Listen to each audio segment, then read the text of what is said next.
Fala galera, beleza? Aqui é o Gustavo, espero que todos estejam bem. Vamos dar sequência à leitura da Bíblia em 365 dias, aqui na Bíblia 365, versão NVI.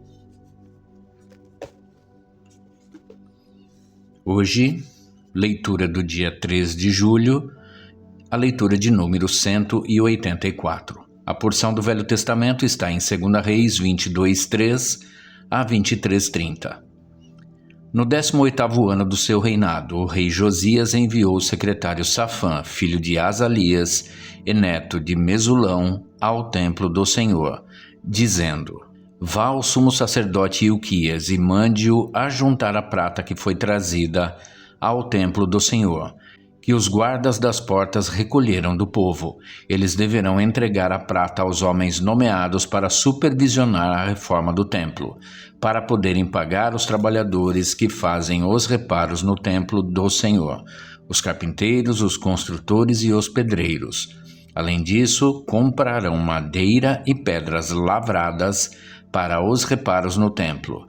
Mas eles não precisarão prestar contas da prata que lhes foi confiada, pois estão agindo com honestidade. Então o sumo sacerdote Ilquias disse ao secretário Safã: Encontrei o livro da lei no templo do Senhor. Ele o entregou a Safã, que o leu. O secretário Safã voltou ao rei e lhe informou: Teus servos entregaram a prata que havia no templo do Senhor e a confiaram aos trabalhadores e aos supervisores no templo. E o secretário Safã acrescentou: O sacerdote Ilquias entregou-me um livro. E Safã o leu para o rei. Assim que o rei ouviu as palavras do livro da lei, rasgou suas vestes e deu estas ordens ao sacerdote Ilquias: a Aicã, filho de Safã, e a Shor, filho de Micaías, ao secretário Safã e ao auxiliar real Asaías: Vão consultar o Senhor para mim, pelo povo e por todo o Judá acerca do que está escrito neste livro que foi encontrado. A ira do Senhor contra nós deve ser grande, pois os nossos antepassados não obedeceram às palavras deste livro, nem agiram de acordo com tudo o que nele está escrito a nosso respeito. O sacerdote Ilquias, Aicã, Aquibor, Safã e Asaías foram falar com a profetisa Hulda, mulher de Salum, filho de Tiquivá e neto de Harás, responsável pelo guarda-roupa do templo. Ela morava no bairro Novo de Jerusalém. Ela lhes disse: Assim diz o Senhor, o Deus de Israel: Digam ao homem que os enviou a mim, que assim diz o Senhor: Trarei desgraça sobre este lugar e sobre os seus habitantes. Tudo que está escrito no livro que o rei de Judá leu. Porque me abandonaram e queimaram incenso a outros deuses, provocando a minha ira por meio de todos os ídolos que as mãos deles têm feito, a chama da minha ira arderá contra este lugar e não será apagada. Digam ao rei de Judá, que os enviou para consultar o Senhor. Assim diz o Senhor, o Deus de Israel, acerca das palavras que você ouviu. Já que o seu coração se abriu e você se humilhou diante do Senhor, ao ouvir o que falei contra este lugar e contra os seus habitantes, que seriam arrasados e amaldiçoados, e porque você rasgou as vestes e chorou na minha presença, eu ouvi, declara o Senhor. Portanto, eu o reunirei aos seus antepassados, e você será sepultado em paz. Seus olhos não verão toda a desgraça que vou trazer sobre este lugar. Então eles levaram a resposta ao rei. Depois disso, o rei convocou todas as autoridades de Judá e de Jerusalém. Em seguida, o rei subiu ao templo do Senhor acompanhado por todos os homens de Judá, todo o povo de Jerusalém, os sacerdotes e os profetas, todo o povo, dos mais simples aos mais importantes. Para todos o rei leu em alta voz todas as palavras do livro da aliança que havia sido encontrado no templo do Senhor. O rei colocou junto à coluna real e na presença do Senhor fez uma aliança, comprometendo-se a seguir o Senhor e a obedecer de todo o coração e de toda a alma aos seus mandamentos, aos seus preceitos e aos seus decretos, confirmando assim as palavras da aliança escritas naquele livro. Então todo o povo se comprometeu com a aliança. O rei deu ordens ao sumo sacerdote Ilquias, aos sacerdotes auxiliares e aos guardas das portas que retirassem do templo do Senhor todos os utensílios feitos para Baal e Acera e para todos os exércitos celestes. Ele os queimou fora de Jerusalém, nos campos do vale de Cedron, e levou as cinzas para Betel. E eliminou os sacerdotes pagãos nomeados pelos reis de Judá para queimarem incenso nos altares idólatras das cidades de Judá e dos arredores de Jerusalém, aqueles que queimavam incenso a Baal, ao sol e à lua, às constelações e a todos os exércitos celestes. Também mandou levar o poste sagrado do templo do Senhor para o vale do Cedron, fora de Jerusalém, para ser queimado e reduzido a cinzas, que foram espalhadas sobre os túmulos de um cemitério público. Também derrubou as acomodações dos prostitutos cultuais que ficavam no templo do Senhor, onde as mulheres teciam para Aserá. Josias trouxe todos os sacerdotes das cidades de Judá e, desde Geba até Berseba, profanou os altares onde os sacerdotes haviam queimado incenso. Derrubou os altares idólatras junto às portas, inclusive o altar da entrada da porta de Josué, o governador da cidade, que fica à esquerda da porta da cidade. Embora os sacerdotes dos altares não servissem no altar do Senhor em Jerusalém, comiam pães sem fermento, junto com os sacerdotes, seus colegas. Também profanou Tofete, que ficava no vale de Ben-Rinom, de modo que ninguém mais pudesse usá-lo para sacrificar seu filho ou sua filha a Moloque. Acabou com os cavalos que os reis de Judá tinham consagrado ao sol e que ficavam na entrada do templo do Senhor, perto da sala de um oficial chamado Natã-Meleque. Também queimou as carruagens consagradas ao sol. Derrubou os altares que os seus antecessores haviam erguido no terraço, em cima do quarto superior de Acaz, e os altares que Manassés havia construído nos 2 pátios do templo do Senhor. Retirou-os dali, despedaçou-os e atirou o entulho no vale de Cedron. O rei também profanou os altares que ficavam a leste de Jerusalém, ao sul do Monte da Destruição, os quais Salomão, rei de Israel, havia construído para Astarote, a detestável deusa dos Sidônios, para Camos, o detestável deus de Moabe, e para Moloque, o detestável deus do povo de Amon. Josias despedaçou as colunas sagradas, derrubou os postes sagrados e cobriu os locais com ossos humanos.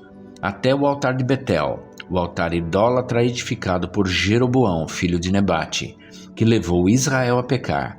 Até aquele altar e o seu santuário ele os demoliu, queimou o santuário e o reduziu a pó, queimando também o poste sagrado.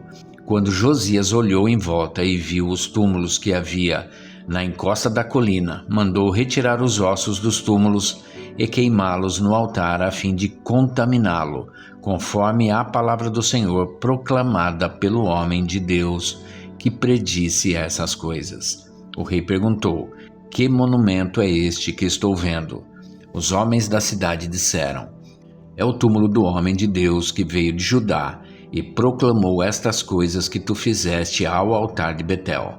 Então ele disse: deixem-no em paz, ninguém toque nos seus ossos. Assim pouparam seus ossos, bem como os do profeta que tinha vindo de Samaria. Como havia feito em Betel, Josias tirou e profanou todos os santuários idólatras que os reis de Israel haviam construído nas cidades de Samaria e que provocaram a ira do Senhor. Josias também mandou sacrificar todos os sacerdotes daqueles altares idólatras e queimou ossos humanos sobre os altares. Depois voltou a Jerusalém. Então o rei deu a seguinte ordem a todo o povo: celebrem a Páscoa ao Senhor, o seu Deus, conforme está escrito neste livro da aliança.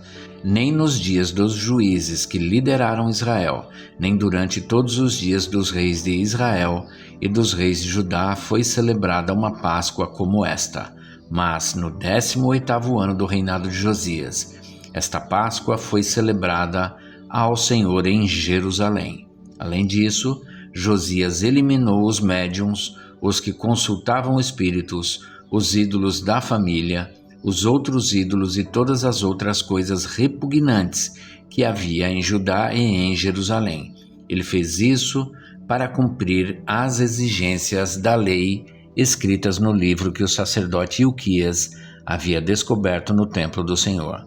Nem antes nem depois de Josias houve um rei como ele, que se voltasse para o Senhor de todo o coração, de toda a alma e de todas as suas forças, de acordo com toda a lei de Moisés.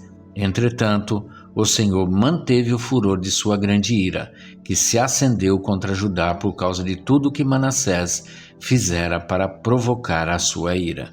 Por isso o Senhor disse: também retirarei Judá da minha presença, tal como retirei Israel, e rejeitarei Jerusalém, a cidade que escolhi, e este templo, do qual eu disse: ali porei o meu nome. Os demais acontecimentos do reinado de Josias e todas as suas realizações estão escritas no livro dos registros históricos dos reis de Judá. Durante o seu reinado, o faraó Neco, rei do Egito, avançou até o rio Eufrates ao encontro do rei da Síria. O rei Josias marchou para combatê-lo, mas o faraó Neco o enfrentou e o matou em Megido. Os oficiais de Josias levaram o seu corpo de Megido para Jerusalém e o sepultaram em seu próprio túmulo. O povo tomou Jeoacás, filho de Josias, ungiu-o e o proclamou rei no lugar de seu pai. Agora a parte do Novo Testamento, em Atos 21:37 a 22:16. Quando os soldados estavam para introduzir Paulo na fortaleza, ele perguntou ao comandante: posso dizer algo? Você fala grego? Perguntou ele. Não é você o egípcio que iniciou uma revolta e há algum tempo levou 4.000 assassinos para o deserto? Paulo respondeu: sou judeu, cidadão de Tarso, cidade importante da Cilícia. Permite-me falar ao povo. Tendo recebido permissão do comandante, Paulo levantou-se na escadaria e fez sinal à multidão. Quando todos fizeram silêncio, dirigiu-se a eles em aramaico: irmãos e pais, ouçam agora a minha defesa. Quando ouviram que lhes falava em aramaico, ficaram em absoluto silêncio. Então Paulo disse: sou judeu, nascido em Tarso da Cilícia, mas criado nesta cidade. Fui instruído rigorosamente por Gamaliel na lei de nossos antepassados, sendo tão zeloso por Deus quanto qualquer de vocês hoje. Persegui os seguidores deste caminho até a morte, prendendo tanto homens como mulheres e lançando-os na prisão, como podem testemunhar o sumo sacerdote e todo o sinédrio. Deles cheguei a obter cartas para seus irmãos em Damasco e fui até lá, a fim de trazer essas pessoas a Jerusalém como prisioneiras, para serem punidas. Por volta do meio-dia, eu me aproximava de Damasco, quando de repente uma forte luz vinda do céu brilhou ao meu redor. Caí por terra e ouvi uma voz que me dizia: Saulo, Saulo, por que você está me perseguindo? Então perguntei: quem és tu, Senhor? E ele respondeu: eu sou Jesus, o Nazareno a quem você persegue. Os que me acompanhavam viram a luz, mas não entenderam a voz daquele que falava comigo. Assim perguntei: que devo fazer, Senhor? Disse o Senhor: levante-se, entre em Damasco, onde lhe será dito o que você deve fazer. Os que estavam comigo me levaram pela mão até Damasco, porque o resplendor da luz me deixara cego. Um homem chamado Ananias, fiel seguidor da lei e muito respeitado por todos os judeus que ali viviam, veio ver-me e, pondo-se junto a mim, disse: irmão Saulo, recupere a visão. Naquele mesmo instante pude vê-lo. Então ele disse: o Deus dos nossos antepassados o escolheu para conhecer a sua vontade, ver o justo e ouvir as palavras de sua boca. Você será testemunha dele a todos os homens, daquilo que viu e ouviu. E agora, que está esperando? Levante-se, seja batizado e lave os seus pecados, invocando o nome dele. Agora a parte de Salmos 1, de 1 a 6. Como é feliz aquele que não segue o conselho dos ímpios, não imita a conduta dos pecadores, nem se assenta na roda dos zombadores. Ao contrário, sua satisfação está na lei do Senhor, e nessa lei medita dia e noite. É como árvore plantada à beira de águas correntes. Dá fruto no tempo certo, e suas folhas não murcham. Tudo que ele faz prospera. Não é o caso dos ímpios, são como palha que o vento leva. Por isso os ímpios não resistirão no julgamento, nem os pecadores na comunidade dos justos. Pois o Senhor aprova o caminho dos justos, mas o caminho dos ímpios leva à destruição. Agora a parte de Provérbios 18, 11 e 12. A riqueza dos ricos é a sua cidade fortificada. Eles a imaginam como um muro que é impossível escalar. Antes da sua queda, o coração do homem se envaidece, mas a humildade antecede a honra. E é isso, gente. Chegamos ao final da leitura do dia 3 de julho, leitura de número 184. E amanhã a gente retorna para a sequência desta leitura. Espero que todos tenham um excelente dia e que Deus abençoe a vida de cada um de vocês.